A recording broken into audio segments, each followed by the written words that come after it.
نحمدہ و نصلی علی رسولہ الکریم اما بعد فاعوذ باللہ من الشیطان الرجیم بسم اللہ الرحمن الرحیم السلام علیکم۔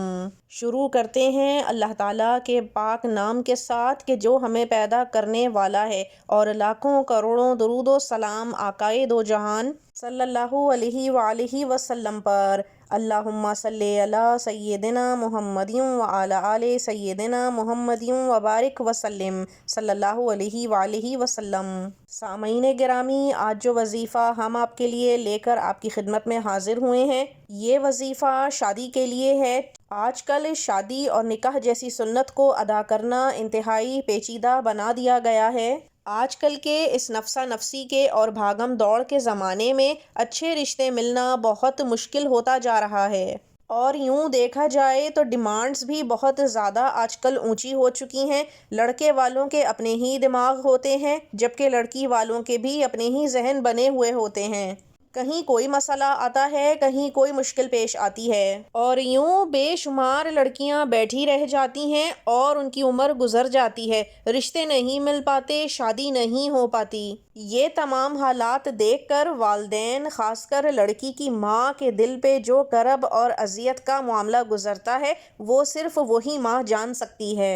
کیونکہ والدین کو یہی فکر لاحق رہتی ہے کہ ان کے بعد ان کی بیٹی کا کیا ہوگا، کیونکہ بہرحال ہمارے معاشرے میں رویے بہت سخت ہو جاتے ہیں۔ جب کوئی کنواری بہن بیٹھی رہ جاتی ہے، یا پھر کوئی خلا یافتہ، طلاق یافتہ یا بیوہ بہن اپنے بچوں یا بنا بچوں کے ساتھ بھائی کے گھر آ بیٹھتی ہے۔ آج کا یہ وظیفہ آپ کو بہت خوش کر دینے والا ہے، کیونکہ ایسی تمام لڑکیاں جن کا رشتہ کسی بھی وجہ سے نہ ہو پا رہا ہو، پھر چاہے جادو ٹونا ہو، بندش ہو، نظر بد ہو، یا پھر کوئی دوسری رکاوٹ ہو، ہر طرح کا معاملہ اس وظیفے سے حل ہو جائے گا، اور انشاءاللہ بہت ہی نفیس اور عمدہ رشتے آنے لگیں گے۔ نہ صرف رشتے آئیں گے، بلکہ جھٹ پٹ اچھا رشتہ مل بھی جائے گا، ہو بھی جائے گا، اور شادی بھی جلد ہی ہو جائے گی۔ کیونکہ یہ وظیفہ جن لڑکیوں نے بھی آزمایا ہے، آج تک ہر لڑکی کی شادی بہترین جگہ ہوئی بھی ہے۔ اس وظیفے کو آپ نے عصر کی نماز سے فارغ ہو کر فوراً ہی کر لینا ہے، اور جس لڑکی کی شادی کا مسئلہ ہے، وہ لڑکی کیونکہ عاقل اور بالغ ہو چکی ہوگی، اس لیے یہ وظیفہ جو ہم آپ کو بتائیں گے، یہ وہ لڑکی خود اپنے لیے کرے، یا پھر کوئی بہت مجبوری یا عذر ہو تو پھر اس کی جگہ اس کی ماں یا بہن یا کوئی دوسرا کر سکتا ہے، لیکن کرنے والی خاتون ہی ہو۔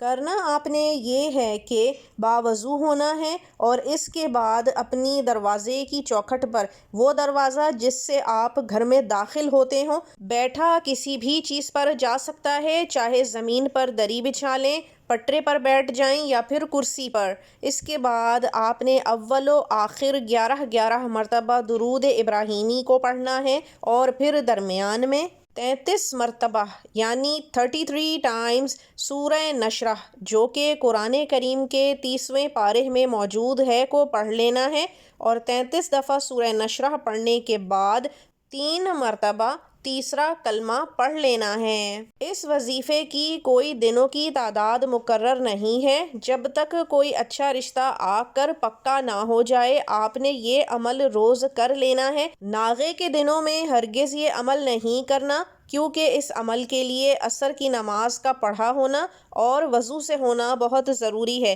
ناغے کے دنوں کو آپ شامل نہیں کریں گے۔ آپ کو یہاں یہ بھی دوبارہ یاد کراتے چلیں کہ 5 وقت نماز ہم پر فرض ہے، اور اللہ تعالیٰ کی طرف یہ ہمارا فرض ہم کو ادا بھی لازمی کرنا ہے۔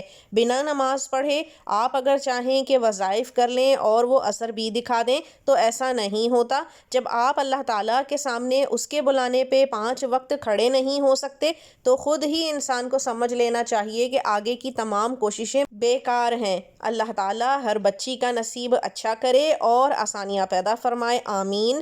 اب ہمیں اجازت دیجیے، وآخر الدعوانا ان الحمد للہ رب العالمین۔ اللہ حافظ۔